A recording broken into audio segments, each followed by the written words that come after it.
Welcome to Around the House Northwest, presented by PGE and Oregon Kind of Energy. Welcome in to another edition of Around the House Northwest here on Fox 12 Plus. I'm Eric G. Coming up today, I'll show you a cool new product out of Australia that can make going on the roof a lot safer. Also talk with Fred Malik about ways to design your home for a major storm. But first, we always start off with our Perform Like a Pro segment. Last week, we started a complete room makeover where we added a lot of color with new paint and a new plaster technique.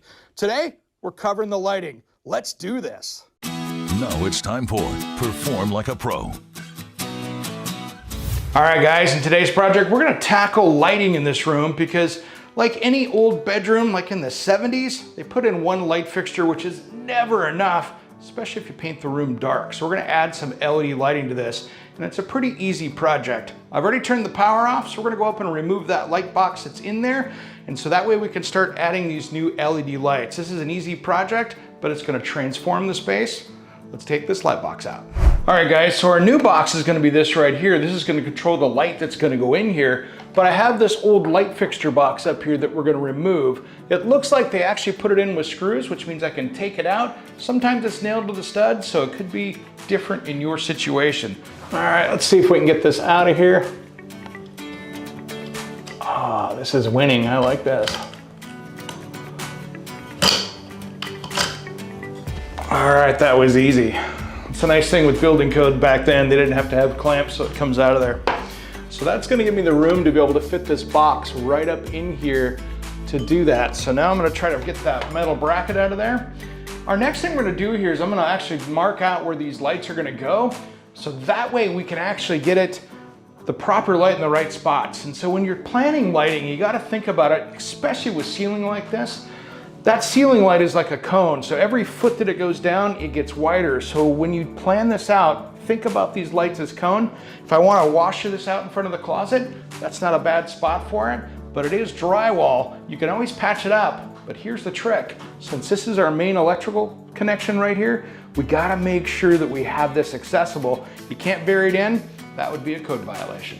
All right, there's a couple things to remember when you're putting these light fixtures in. One, these holes can be great access points so you can go across and put other ones into other stud bays. So plan accordingly. But I also have a ceiling that's on an angle, so you have to think about which way that light is pointing. And then my secret is to get a hole saw for the size of the hole you're gonna cut, because I don't like to have to cut circles. This is the easy way to do it, and they'll be exactly correct every time you do it. So let's get this one measured up and get our first hole cut. That way we can start getting some lights in.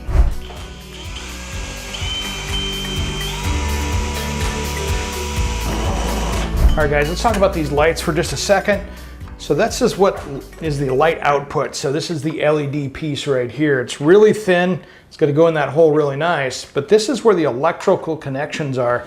And this has a really cool little plug that goes in. So we'll put this in last. We're not really too worried about that until we trim this out.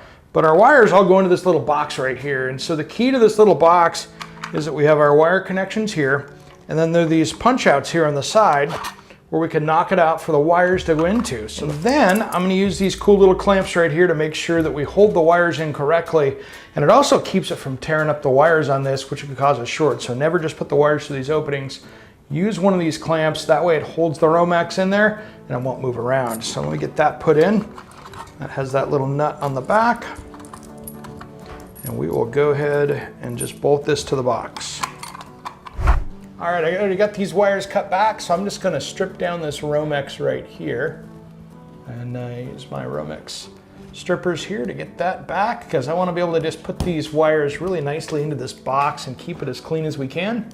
All right, our next step here is to go ahead and start feeding wires in. I'm gonna start with this one right here. This is the power line coming in. What I'm gonna do is I'm gonna get that just so I don't have to fight it later. I'm gonna get that so it's flush right there, and then just take my screwdriver and clamp down on it.